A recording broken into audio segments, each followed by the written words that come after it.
Hey everyone, and welcome back to another episode of The Balance. Thank you for tuning in for another week, and I have a really good show for you all. So, before I get into some hot topics I've seen on social media, I kind of want to touch on a little bit about the interview that will be happening later. So, it's kind of tackling administration. It's some incidents that are going on at University of Georgia in relation to burial remains and, slavery and different things of race going on around the campus. So we'll get into that later, and we'll be joined by a third year student who will kind of lead the discussion more so because they have that direct experience.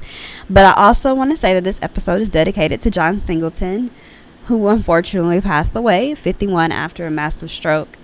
And I'm so tired of having to dedicate episodes to people. It's just sad that people are just passing away at such young ages or in such tragic circumstances. But look out for the next episode where I plan to kind of tackle health issues faced by Black people so that we can kind of, help elevate ourselves and help our longevity, because if we don't do it, who else is going to?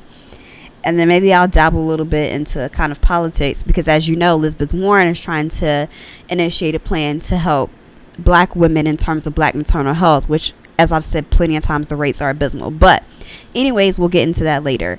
So kind of jump into some hot topics. One of the ones I want to jump into was Taylor Swift. So Billboard Awards, Schmillboards, whatever it's called, who cares? So she basically lifted Beyonce's Homecoming. Is Beyonce the inventor of drums? No. Is she the inventor of a band? No. None of that. And has Beyonce in the past kind of drawn inspiration from other people? Yes, she absolutely has. But she's never hidden it. She's never bitten off something so culturally sensitive and relevant and monumental and act oblivious to it all, And so that was the thing for me, that Taylor Swift chose, if you're inspired, be inspired, but to directly lift it even down to, I think, the shoes she kind of had on. And right off the heels, it hasn't even been a month yet since it was released, Homecoming on Netflix. And, just to directly just rip from something that is still so special, is still so powerful, and for what? For whiteness. It's just beyond words. It's just so, I try not to hate Taylor Swift, but I think that's just impossible.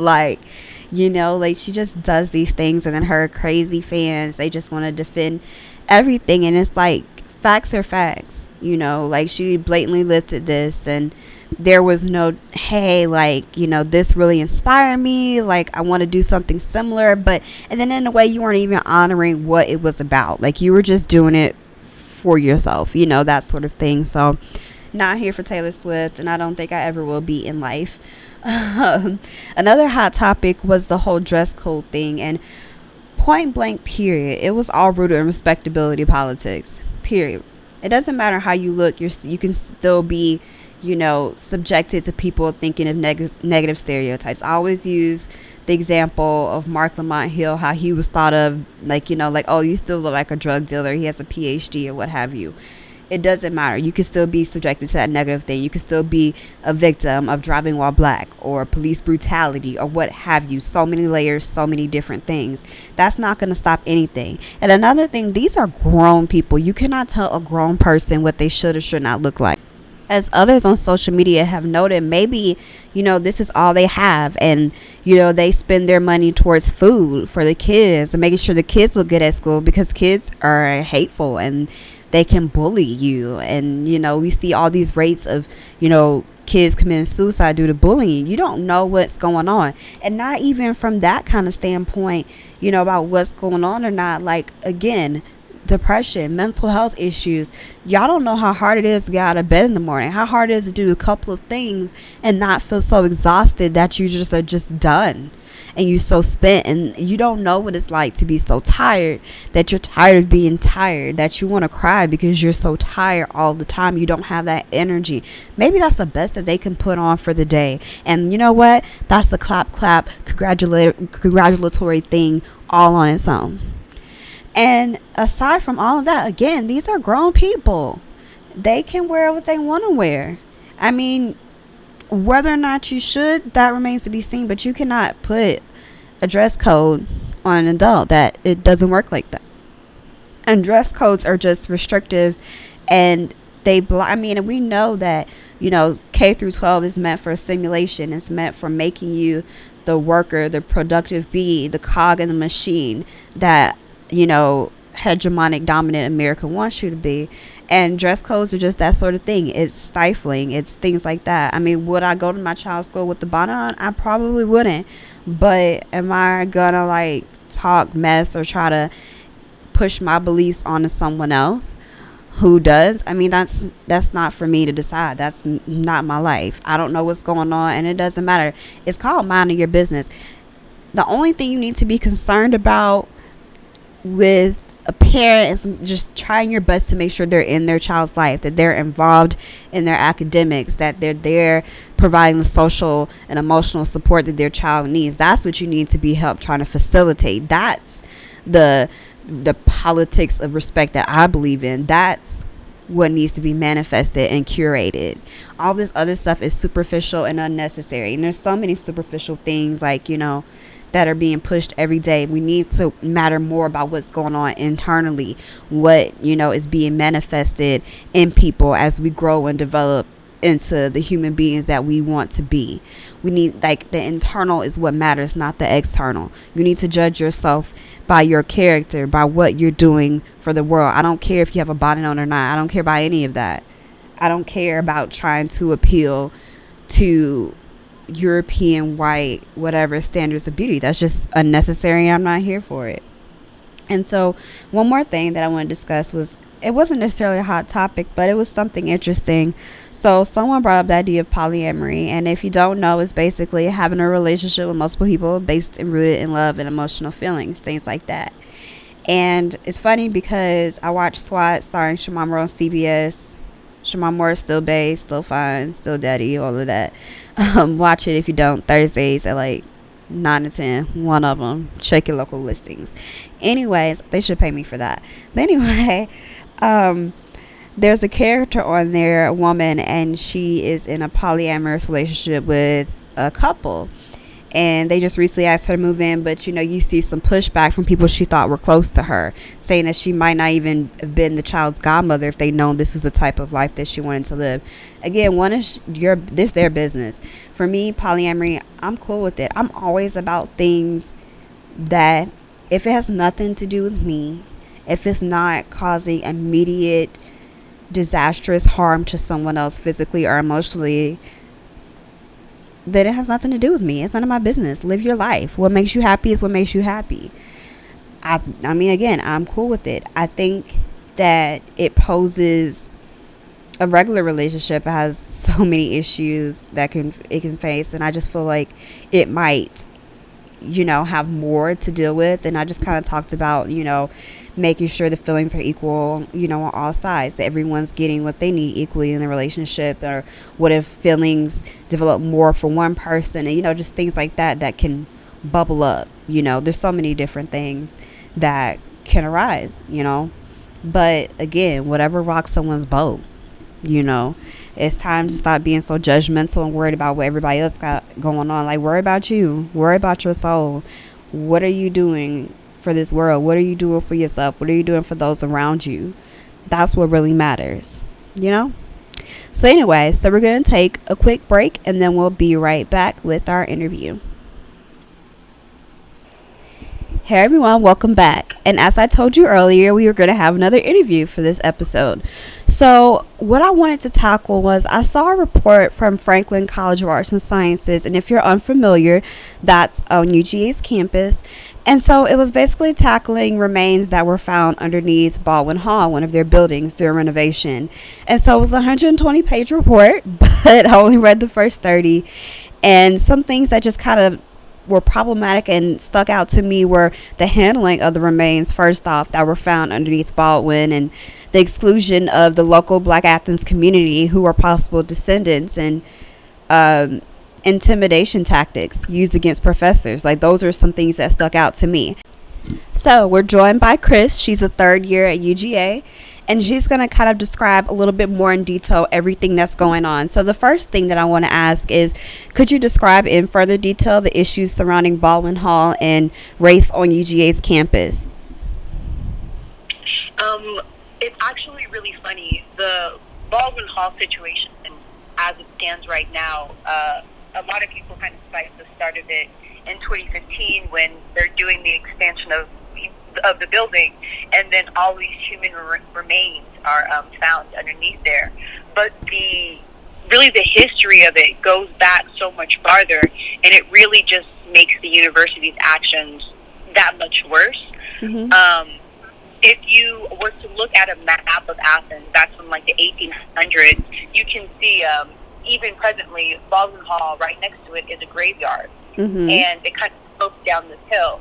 Well, if you look at these older maps, it clearly says that this hilly area was a graveyard, and buried at the top of the hill were Caucasian Americans, and buried at the bottom of the hill where the land wasn't quite as dirty were African Americans. Mm-hmm. So this knowledge it's been known. It's been known for such a long time. Mm-hmm. And so even when Baldwin was first constructed, the university knew exactly what was down there. Mm-hmm. Dean Tate, our previous the dean of UGA, when he was presiding over renovations of the building of Baldwin, 120 coffins were basically found. Mm-hmm. And he facilitated this reburial of those bodies, and it was reported in the Red and Black that the bodies were buried in like a hole, and it was given a marker. But like local community members have said that that marker can't be found, and those 120 people can't be found, which is really unfortunate, because they probably had children, and their children have children, and now their great-great-grandchildren are living now in Athens, and now they just don't know where they are. And that other is disconnected from that. So you have those 120 bodies under Dean Tate, and now fast forward into 2015, and now we find 150 more remains of people. Mm-hmm. And the university first came out and said that these people were Caucasian, and they were just going to rebury them. And it wasn't until an anthropologist at the University of Georgia tested the remains herself that the truth came out to say that these were African American people. Mm-hmm. And the only thing that an African American person is doing before the Civil War in the South is to be a slave. So we know definitively that they are slaves. Mm-hmm. So you have this information come out. You have these community leaders, and Fred Smith, he's one of the people that has been advocating for this. He's been going to university for the last 30, 40 years, and he said he's had his suspicions about what could be underneath Baldwin.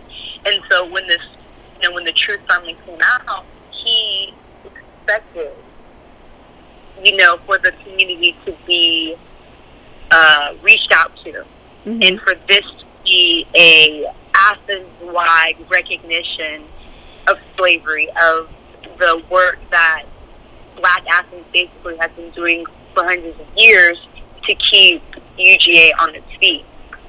And the university didn't want to do that. The only way to describe their actions is that they want to keep this as quiet and as buried as possible. Mm-hmm. They didn't reach out to any of the community members. They buried the bodies one day without telling the community members. Mm-hmm. Fred Smith actually went down to the grave site himself. He said he had a hunch that they were going to do it without anybody being there, and he was right. And when he got to the gate, basically, a man got into a truck and pulled up in front of him to obscure his view, so he couldn't even see what was going on.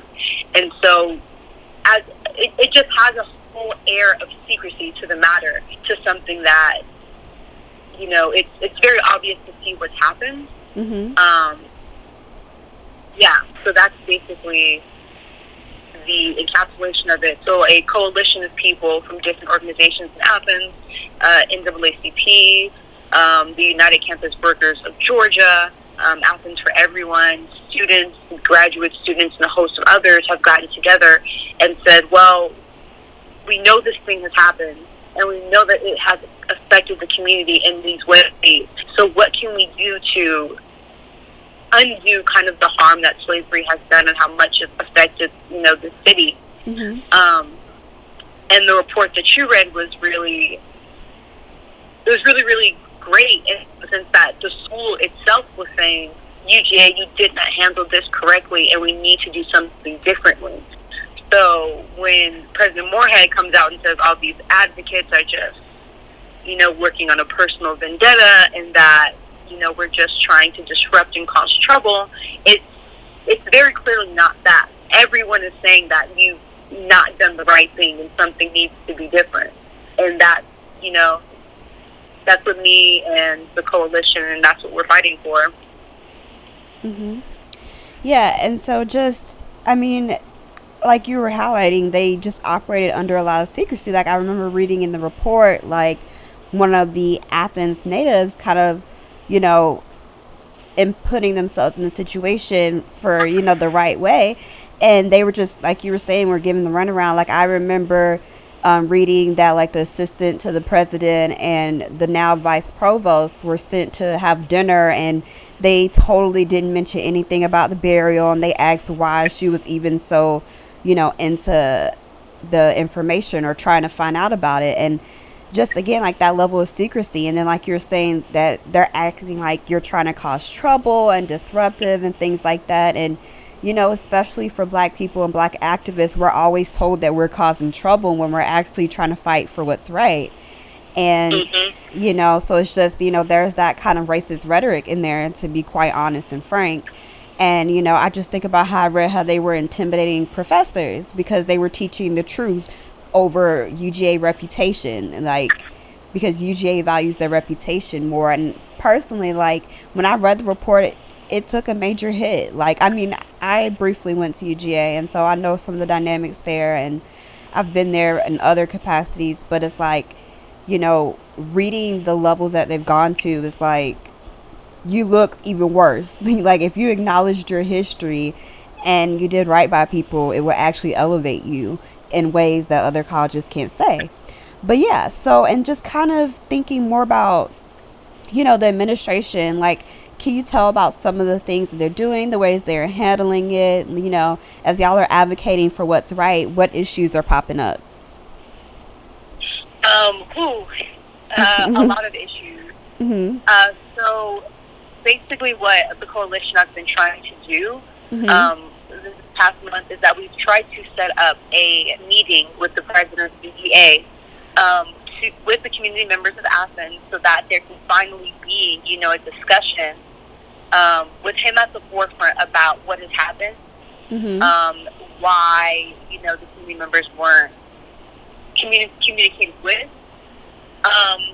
So on Monday, this past Monday, the coalition and some protesters, some other students from UGA, we marched from our Tate Plaza all the way to the administration building, and we asked for a meeting.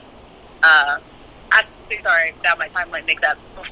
A week before that, me and some other representatives, it's about 10 of us, we walked to the administration building, and we hand-delivered a letter with basically the acknowledgement of the slaves that are underneath Baldwin, and our ways or our demands of how UGA should better address this.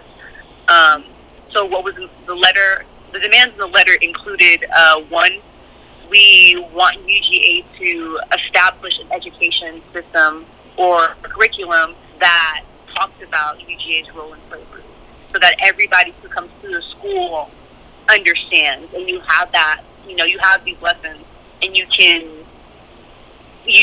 it's almost like more like you are more racially sensitive, almost like you understand these things. We just had an issue with some fraternity students getting caught on Snapchat, whipping each other and saying the N-word. And if you have a class your freshman year of college talking about that, talking about the real life effects of that, talking about why that is incorrect. Because most of these students never get that. Like, no one ever explains to them. Like, they get in the sense that this is bad, but no one has ever laid out why it is bad. So that's one of the things we can do to combat this legacy.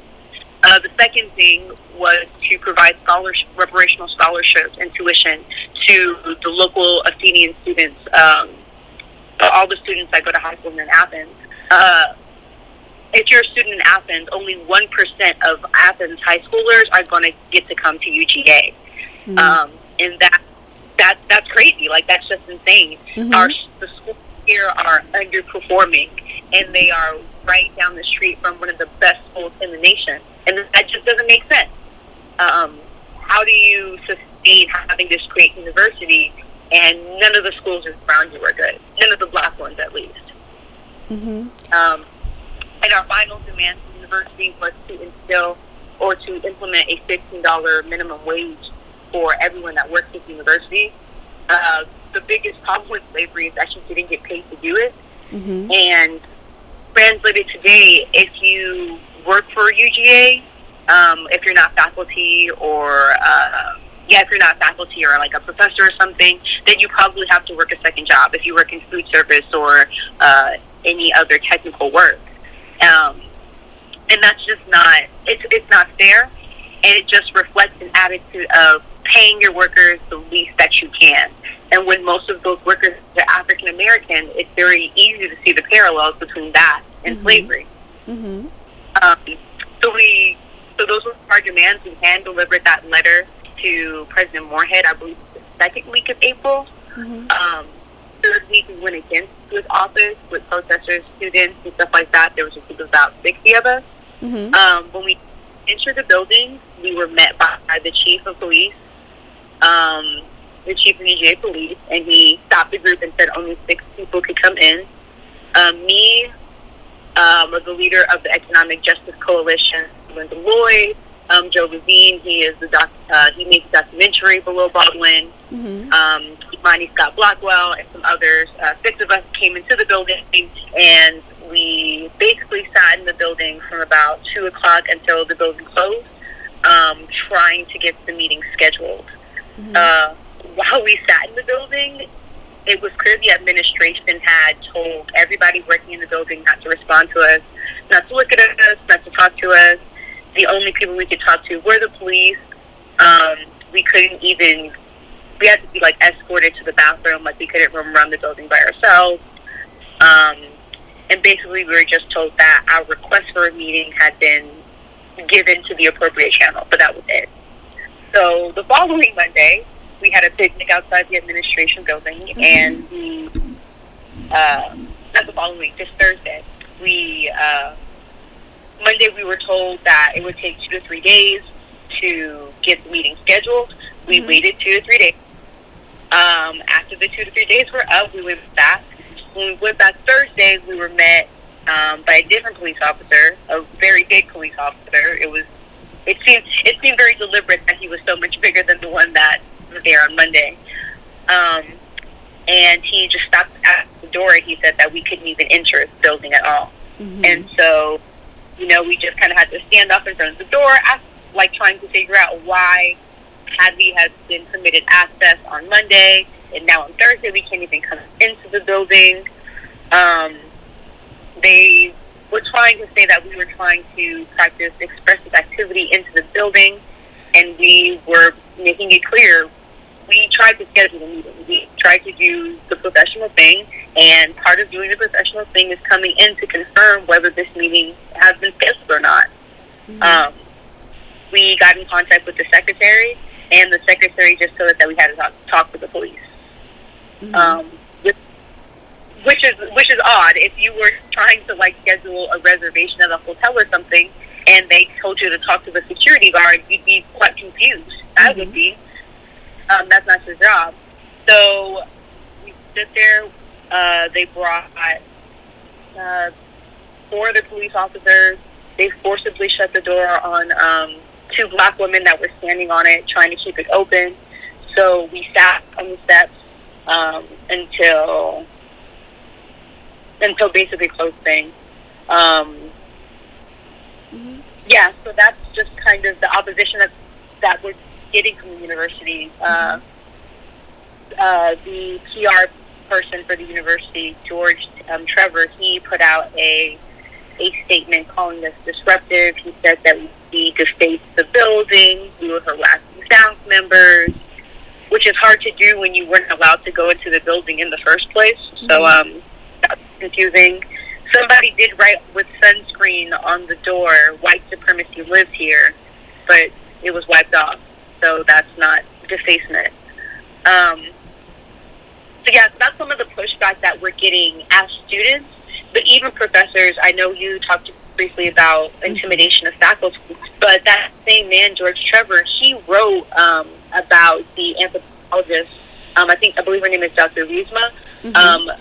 It's the one who figured out that the bodies were of African American descent, and basically he came out in a statement saying that she was trying to mislead people about the university, and the university took a definitive step and said that she was a liar. Their own, somebody in their own faculty, and she wasn't. She did the work. She knew what was going on, and so yeah, like at any step of the way, I've had people try to. Someone who works here at the university, they tried to email people in their listserv about how they felt about how Malcolm Law was being handled, and the university sent out an email that night saying the listserv is not for political action. If you use it for that, you'll like get removed or whatever. It was a very pointed message to the person who brought it up first, and it just again just emphasizes they just don't want to talk about this at all at any cost. And you know, the thing is, what you all are trying to do is not necessarily political action. You're just asking for recognition. You're asking for the right things to be done. But, you know, UGA is very about their reputation. And I say this as someone who has worked for the university in a capacity that I'm just kind of aware of how things go. But, you know, you were mentioning like trying to get on the president's calendar. And I can say from my experience that, yes, he's a very busy man. He has lots of commitments. But, you know, you should be able to, and in fact, yes, you should be able to contact his secretary and get on his calendar. It may only be for a 10-minute block, but you'll be able to get on there it's within like a couple of months. I will say that it can be kind of jam-packed and it's hard to find stuff immediately, but at the same time, you know, if you were really dedicated to the community around you and the university, I think that you could try and make 10 minutes work, you know, for discussing important issues like this. And, you know, like you were discussing the pay. And I remember, I think I was reading the Red and Black because I know it talked about a worker at Tate, whom I'm very familiar with, named Derek. He's an amazingly funny guy who works at Starbucks. And yeah, he does. I know too. I love him as well. Yeah, he's a great person. Always kept me rolling when I was at Tate. And so, you know, it's crazy because it mentioned that he worked at Zaxby's, and then I know like he was doing like, you know, kind of like police work and stuff. And it's like, yeah, you're absolutely right. People have to work extra jobs. There were people in another area that I worked in who they worked at restaurants on the weekends or different things like that. You have to, because the pay is so low. And I know in part that's due to the Board of Regents and things like that, but it's like, you know, when you see like how high, because if you go to opengeorgia.com, you can see what all these administrators are making, and it's like, what about distribution? Like, if, you know, just, you know, how hard are you really advocating for what's right? You can say, oh, I've been trying to get higher pay, but, you know, the Board of Regents isn't doing it. But it's like, there's always more that can be done, you know. And you were talking about like the community and how, like, you know, it's underachieving, and, you know, there's so many structural and systematic factors that lead to, you know, the community struggling around it. And you're absolutely right. There's no reason that 1% of the community actually gets into UGA. Like, you should be helping your community, like internships, I mean, and various factors. Like, you could have people who are trying to be psychologists or psychiatrists, they can volunteer to do free mental health work, because a lot of things are rooted in mental health issues. Or, I mean, just there's so many different things that can be done to help your community around you if you actually care. And, that remains to be seen. So I definitely get what you were saying. And then I also, I think about when you were talking about the hostility that you were faced with police, it reminded me of all the videos we see, of activists, who are in the end, it's not about politics, it's about doing right by people and humanity. And you see like they're met by, whole police officers and SWAT gear and all these different things like that, when they're not really about that. They're about peaceful action, which it seems like you guys are trying to do, and just getting to the core of issues and just trying to make things better. So it's just disturbing to see like that enactment on a university campus. But yeah, so one thing I just kind of to wrap it up a little bit, what can be done to help your cause? To anyone listening, I think one of the best things that can be done now is to get educated, especially about the issue. I would advise, if you haven't seen it, to go see Below Baldwin, the documentary. It basically encapsulates everything that's happened up until these bodies were found, and it dives into the history of UGA. It dives into the inequality in Athens. If you go on Below Baldwin, or look up Below Baldwin on Facebook, or at Below Baldwin Doc on Twitter, you can find showing dates and things of that nature. If you actually go to UGA, be looking out for demonstrations and things of that nature. We have a thing that we like to call Moorhead Mondays, where we go on Mondays to, go and meet with the president and see, if you're here, like, schedule the meeting. We really ask for a date between now and August, which is more than enough time to schedule a 10-minute meeting. Absolutely. So it's not even like we walked in and said, you need to talk to us right now. We just said between now and August, is there a time you can speak to us for even 10 minutes? At this point, it would just feel more authentic if you just straight up said no. Just said no, I care, and we could go from there. But yeah, this ignoring thing is it's not. So if you want to, you can also call the administrative building at UGA. We've been calling and just basically been asking, why hasn't the meeting been set up? Why have these people had to wait? When can this meeting be set up? Like, spamming the calls until we get some type of definitive answer. Yeah, so that's what you can do. And if you have an activist friend, this may be marching and activism isn't like their thing. If you do have an activist friend and you know them, give them a hug. Take them out for some coffee, rub their feet. Yeah. Watch their favorite movie with them, give them a hug. Going out and doing this, even the right thing, it's a lot. And so having the support of people, even if that's not like your area, that's not your niche, even having like their support is more than enough. So yeah. Absolutely. Well, thank you for taking the time to speak with me today. And I really hope that the listeners were truly, able to grasp what's going on, and that they do take initiative to kind of become educated about what's going on and just help in ways that they can. I know I have many Athens listeners, and I have listeners in Georgia, and a lot of places. Like my podcast has reached listeners in over 35 countries worldwide, and countless cities across the U.S. And one thing that is so important is when more people know, like when the knowledge is out there, it can be so helpful to the cause. So I really hope that everyone enjoyed this interview, and please help their cause, because it's very important. So yeah, thank you for joining me, and then we'll take a break and we'll be right back.